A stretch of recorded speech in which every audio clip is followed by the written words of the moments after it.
la lógica de cómo debe de hacerse la planeación, cómo deben de diseñarse las políticas públicas municipales, cómo se deben de vincular al presupuesto y cómo debe de medirse su desempeño, es decir, cómo deben de medirse sus resultados. La lógica de planeación de políticas públicas tradicional la encontramos en muchos textos, en muchos guías estatales, federales y hasta municipales. ¿Sí? Las políticas públicas son acciones de gobiernos con objetivo e interés público, me interesa destacar eso, que surgen de decisiones sustentadas en un proceso de diagnóstico y análisis de factibilidad, esto también es muy importante, la factibilidad, y para la atención efectiva de los problemas públicos, en donde participa la ciudadanía en la definición de problema y soluciones.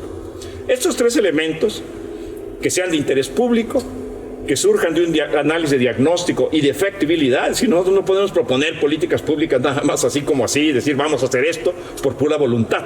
Tenemos que ver la viabilidad de eso, viabilidad presupuestaria, viabilidad social y valor público, por supuesto, ¿verdad? Y finalmente, debe de participar la ciudadanía. Los pasos tradicionales para construir y evaluar las políticas públicas, ¿sí?, han sido tratados en una gran cantidad de textos. Ha sido definir primero el problema, obtención de información, construcción de alternativas, selección de criterios, proyección de resultados, confrontación de costos y decidir. Y algo que este clásico no señala, el señor Bardach, es evaluar. Hay que evaluar el desempeño. Sobre todo en la planeación estratégica actual, eso es un requisito indispensable. El problema de la definición, la definición del problema es muy importante. Y yo acabo de revisar un programa de presupuesto para un sistema operador de agua potable y la definición del problema era muy mala, ¿sí? ¿Qué debemos de buscar en la definición del problema? Ver con mucho cuidado cuál es la población o área objetiva sobre la que se va a intervenir con la política pública, ¿sí? Y bueno, la guía de Coneval, que hace muchas evaluaciones, hasta nos dice cuál es la sintaxis que debe ser. Y dicen bien, pero además debe de señalarse el indicador que nos muestra el problema, la gravedad del problema, porque si no, imagínense, diseñamos una política pública y resulta que no sabemos de dónde partimos. Y es muy importante que a la hora de definir el problema se defina con esa precisión. Finalmente, es muy importante también algo que en la lógica tradicional que está en muchos textos, en gobierno federal, gobierno estatal, Coneval, hay que construir una matriz de indicadores de resultados, ¿sí? Es muy importante, la matriz de indicadores de resultados nos debe de decir cómo van a hilvanar en algo que viene, que le llaman ellos árbol de problemas, cuál es la raíz del problema, cuál es el problema y cómo debemos cuáles son las consecuencias de definir el tronco, por eso le llaman árbol de problemas, ese problema, las raíces son las causas y los efectos y consecuencias son las hojas de eso. Recientemente en la planeación se dijo que los gobernadores y los presidentes municipales no habían hecho caso suficientemente al entorno, a las amenazas que venían del entorno. Y la definición de los municipios en cuanto a planeación tiene que ser frente a eso. ¿Por qué? Porque tenemos frente nada más y nada menos que la crisis de la pandemia. Y vamos a ver que los gobiernos municipales tuvieron que intervenir, a pesar de no ser autoridad sanitaria. Entonces, hay una propuesta de planeación, en esta lógica de planeación, que es la planeación estratégica con gobernanza. Miren, mientras que la planeación consiste, la tradicional, fundamentalmente en definir y realizar objetivos futuros deseados en condiciones de escasez de recursos, la estrategia en su sentido original y genuino consiste en definir y realizar objetivos futuros deseados en condiciones adicionales de adversidad. Nada más ni nada menos que muy adecuada precisamente frente a esto. Esto es lo que se ha agudizado ante la crisis del COVID-19. Claro, hay que tener cuidado porque la premisa es que mediante la planeación sea posible controlar la situación de adversidad y esto ha sido muy criticado. Pero el valor de la planeación estratégica para los municipios no es ese, sino que el gobierno municipal esté preparado para enfrentar esas amenazas y para aprovechar las oportunidades que se presentan. Por ejemplo, en este caso, ante el problema de un problema de salud pública nacional y mundial, el gobierno no tenía todos los insumos ni todas las instituciones de salud y el equipamiento hospitalario para tener este programa, pues fue una oportunidad y hemos fortalecido nuestro sistema de salud. Saliendo de esta pandemia seguramente eso nos va a ayudar.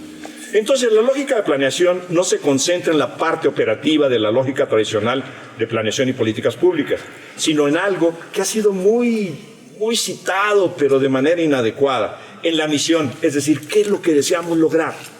Y la visión. Esta visión tiene que ver con qué, sobre todo con qué estamos comprometidos a hacer para lograrlo. En ese objetivo superior que, siendo tanta diversidad los municipios, nos hace únicos para enfrentar el problema del COVID-19. Ahí tenemos Iztapalapa y lo vamos a citar porque Iztapalapa tiene unas condiciones muy particulares, alberga la mayor cantidad de pobres casi de los municipios del país. Entonces, caramba, habrá que ver qué repercusiones tiene eso, ¿sí? Muy bien.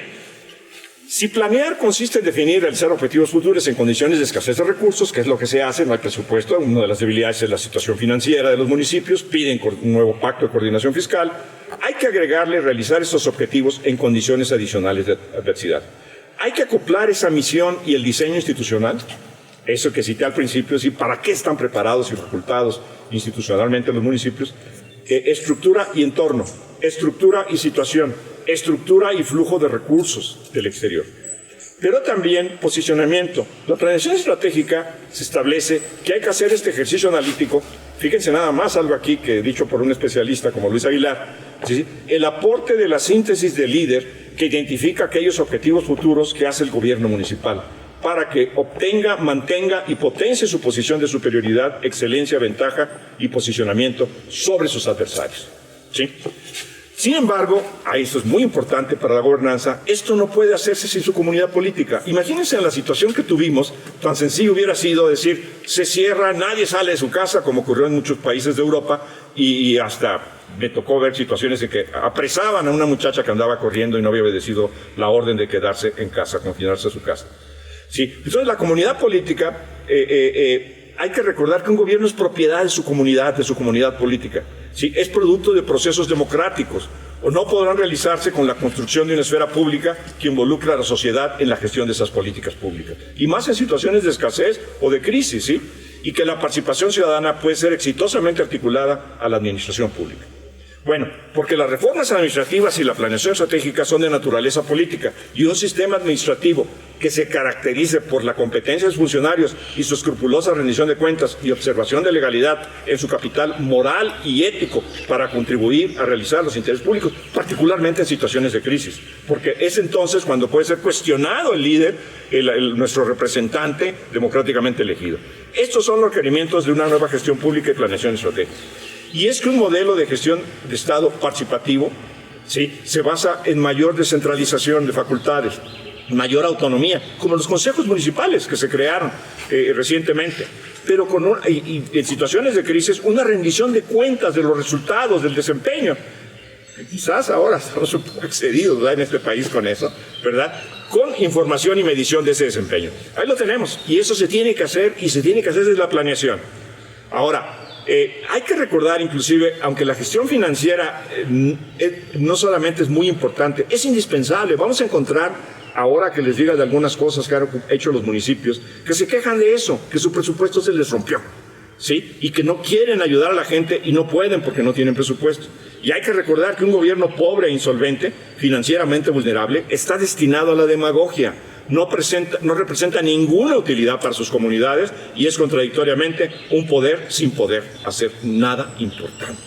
¿Sí? Pero además, fíjense ustedes algo que tiene que ver con la rendición de cuentas y la corrupción, que la vamos a mencionar.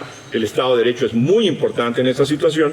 Un gobierno débil puede convertirse en botín y captura de la delincuencia organizada y la corrupción sistemática avanzada, como se puede observar en diversos municipios de México y de América Latina, y lo ha reconocido el propio presidente de la República, el expresidente también, el sexenio pasado. Por eso, un gobierno con eficiencia económica y disciplina administrativa, sin eficiencia social de los programas públicos, la política pública no tiene valor público, ¿sí?, porque no agrega valor a la comunidad política que se gobierna, sustentada que carece de un enfoque estratégico y no gobierna su sociedad, ¿sí? Y si esto ocurre en crisis como la de salud pública, podemos vivir y dar testimonio de las consecuencias de los gobiernos municipales. ¿Por qué es importante esto de la gobernanza, un Estado de Derecho con gobernanza? De una investigación que se hizo en México recientemente, del World Justice Project, es decir, que revisó cuál era la situación que guardaba el Estado de Derecho en todas las entidades de este país. e hizo un cuestionario y ahí en ese cuestionario encontró lo siguiente: revisó el Estado de Derecho a través de 8 factores que son muy importantes para la planeación. Límites al poder gubernamental, que es la dimensión política de la planeación estratégica. Ausencia de corrupción, gobierno abierto, derechos fundamentales, orden y seguridad, cumplimiento regulatorio, justicia civil y justicia penal. ¿Sí? Es que hay que imponer límites al gobierno, ¿sí? Y los ciudadanos, dentro de un sistema de rendición de cuentas, es lo que se llama rendición de cuentas vertical, rendir cuentas a los ciudadanos, empoderar a los ciudadanos para que se puedan.